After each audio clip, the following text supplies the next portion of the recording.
Olá, bom dia, boa tarde ou boa noite, não sei exatamente o horário que o vídeo será exibido no simpósio.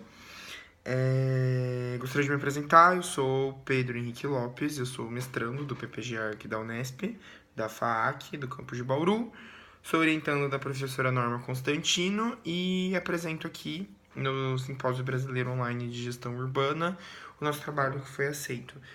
O trabalho tem título de Percepção dos Córregos Urbanos Ocultos, o caso do Córrego do Viado em Presidente Prudente, São Paulo. Peço que vocês acompanhem comigo os slides que seguem em anexo para melhor explicação e apresentação do trabalho, tá bom? Então, agora no primeiro slide, logo após a capa, o slide de número 2, eu trago essa imagem da Mesopotâmia. Eu gosto bastante de trazer ela quando eu vou falar da relação entre rios e cidades, uma vez que a Mesopotâmia, que é a terra entre rios, é considerada a primeira civilização não nômade que se instala em um lugar. E essa instalação e a consolidação desse povoado, ela se deu justamente por conta da existência dos dois rios, que permitiam e geravam um abastecimento para a população da região.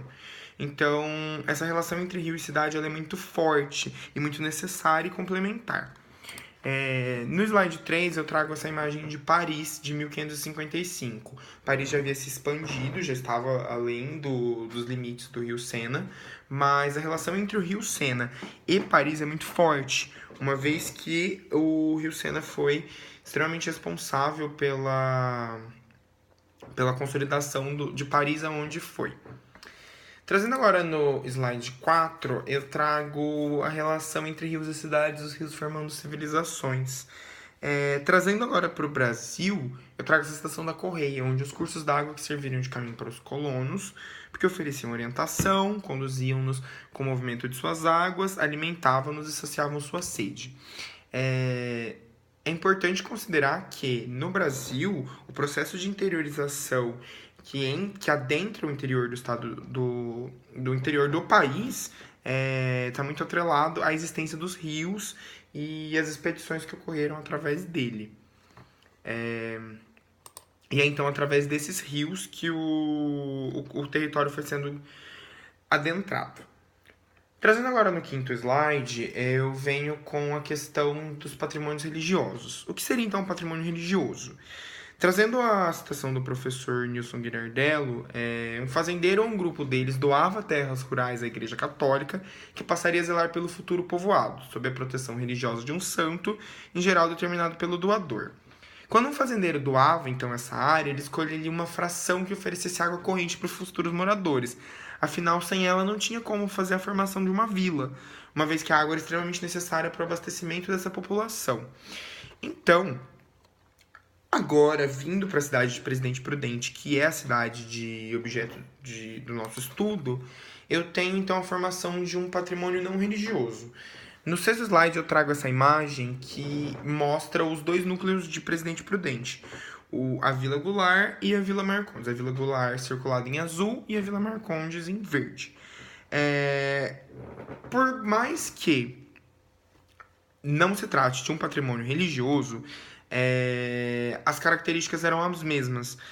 Buscaram-se, então, para a escolha da localização dos núcleos, locais nas proximidades de água para o fornecimento e abastecimento da população, assim como foi feito no restante do Oeste Paulista no processo de formação de patrimônios religiosos. Surge então a cidade de Presidente Prudente, relacionada com a proximidade com a água. Entretanto, esse contexto de proximidade com a água gera uma situação de rios como problema. Uma vez que as cidades começam a se desenvolver, elas vão se expandindo, vão chegando próximas aos rios, o rio é visto como uma barreira. E para resolver isso, é necessário então ocultar o rio ou transpor o rio. Como as cidades lidaram com isso? Eu trago esse esqueminha, eu acho ele bem bem didático, porque ele tem o rio existente e a paisagem natural, depois o rio sendo tamponado e coberto de areia, posteriormente a cidade é construída em cima dele e quando chove, lógico, alaga. Bom, acho que é necessário fazer um panorama da legislação brasileira e a relação com os rios urbanos. No oitavo slide eu trago então esse panorama com 3 leis. A primeira é de 1934, que é o decreto 24643, que é o Código das Águas. Por mais que ele trate da questão de poluição das águas, ele não dispõe sobre as áreas de proteção permanente. Em 1965, o Código Florestal discorre sobre APPs, mas apenas em áreas rurais.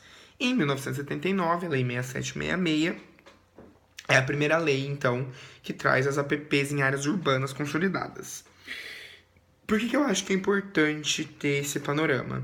Porque, então, até 1979, antes da Lei 6766, como não havia uma legislação acerca das APPs em áreas urbanas, isso era feito à torto e direito, da forma como convinha para os gestores e para as especulações imobiliárias que existiam nas cidades.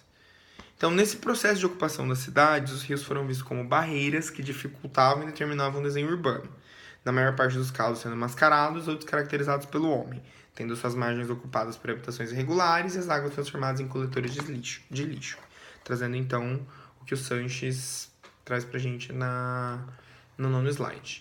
Queria que vocês acompanhassem comigo, então, no 10º slide, uma imagem do rio Tietê e as habitações regulares e a situação de lixo nas suas margens.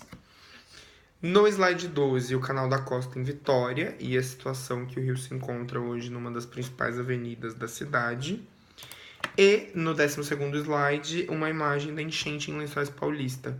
Então, todos esses problemas acarretados pela forma como os rios foram tratados. Trazendo então para a cidade de Presidente Prudente, no 13º slide, eu tenho o caso do córrego do Veado na cidade. Olhando nessa imagem, que é de 1977, fornecida pelo Departamento de Água e Esgoto de Presidente Prudente, nós temos o rio, o córrego do Veado, destacado em azul, e em vermelho, uma das áreas do patrimônio não religioso inicial da cidade. Percebe-se então que em 1977 a cidade já se expandiu e já chegou num dos limites existentes, que era o córrego do Veado. Então,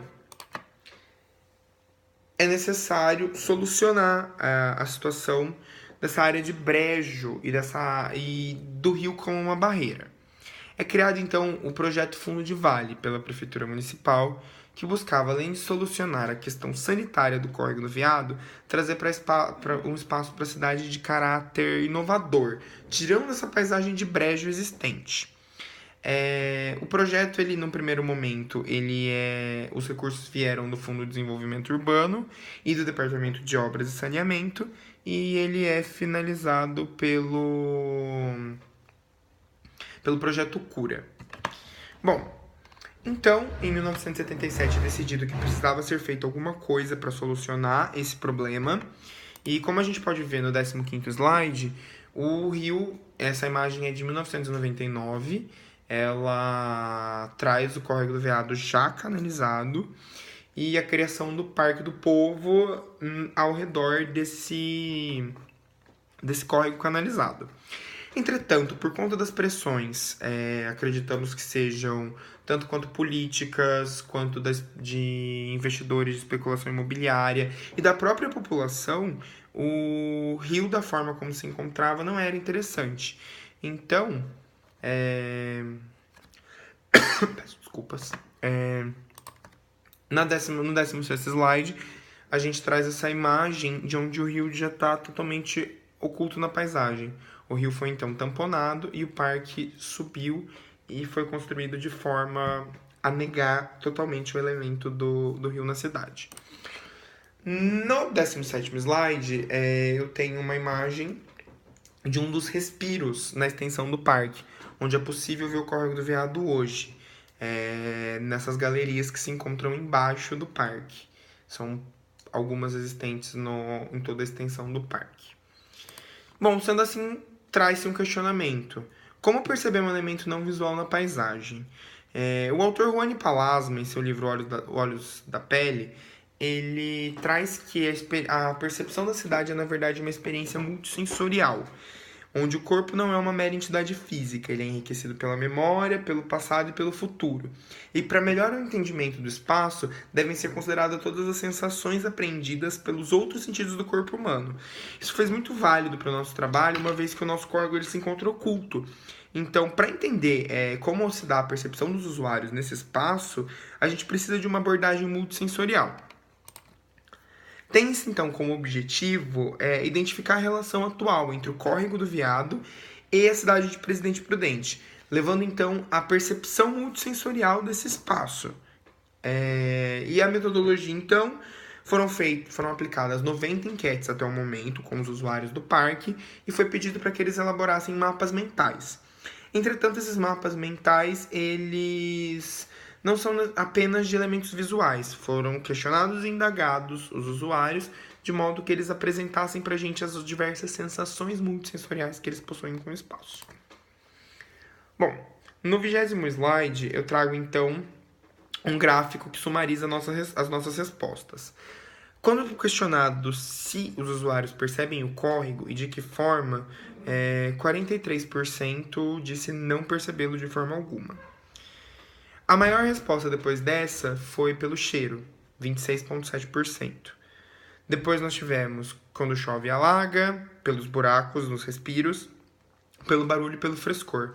Tem-se então que o córrego ele é percebido não necessariamente não necessariamente apenas nos respiros visuais que ele possui, mas que a relação entre o rio ela se dá de uma forma multissensorial, uma vez que o rio se encontra oculto.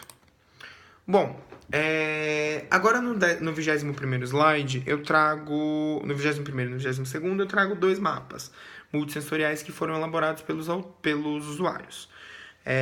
O primeiro, então, como a gente pode perceber, o usuário apontou os equipamentos, apontou as áreas verdes e uma sensação de frescor, o caminho acompanhado de verde como a área mais agradável de caminhar, um círculo amarelo que aponta uma praça recém-implantada com baixa arborização e a sensação de calor, e o ponto verde água é o respiro do Córrego do Viado.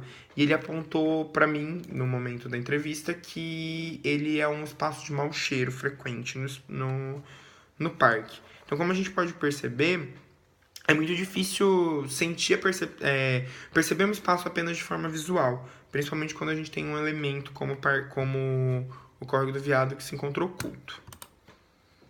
No 22º slide, eu trago o mapa multissensorial B. Assim como o outro usuário, esse também apontou os equipamentos existentes na extensão do parque.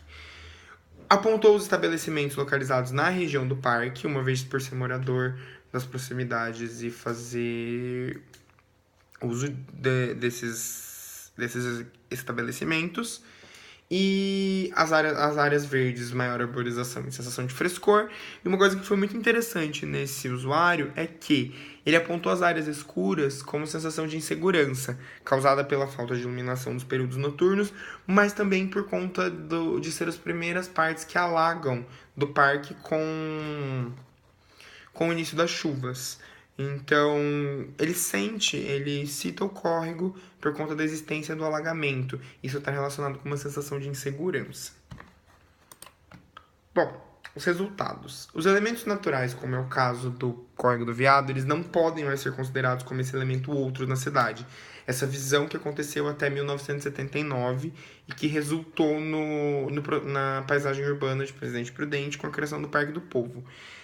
Esses elementos eles precisam ser considerados como parte da composição. A cidade ela é hoje um meio natural híbrido, o qual combina elementos naturais com os urbanos, criando uma paisagem mista e única. E por mais que os elementos naturais não estejam presentes visualmente na cidade hoje, por conta do processo que foi ocorrendo, eles estão presentes de outras formas e apreendidos de outras formas multissensoriais pelos seus usuários. Conclui-se então que, em Prudente, nós podemos notar que esse processo de urbanização e ocupação na região sudoeste da cidade, ao buscar essas soluções, ele nega esse elemento natural. E esse elemento natural ele existe na paisagem original do lugar. E ele foi fundamental para a história, para a consolidação e para a formação do espaço da cidade. E apesar do Parque do Povo configurar-se como um grande elemento, com um grande equipamento de qualidade para toda a população da cidade, o projeto não considerou o córrego. E dessa forma, inicialmente canalizado e retificado até se tornar oculto na imagem da cidade, ele nega ele no espaço. E por mais que negado ele e não visto, o córrego ele se faz presente pelo som, pelo cheiro, pelo frescor e mostrando que ele se encontra ali embaixo de todo o equipamento público, fazendo parte de alguma forma da paisagem urbana de Presidente Prudente. Tem-se então esse quadro e acreditamos que para ter a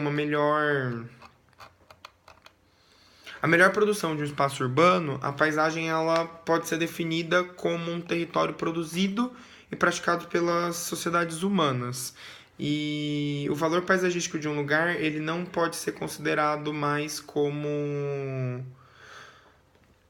um espaço neutro. Ele precisa combinar os elementos naturais e os elementos artificiais, uma vez que eles formam uma única paisagem. Bom, era isso que eu tinha para apresentar para vocês. Eu queria agradecer a todo mundo que assistiu e qualquer coisa estamos à disposição. Muito obrigado.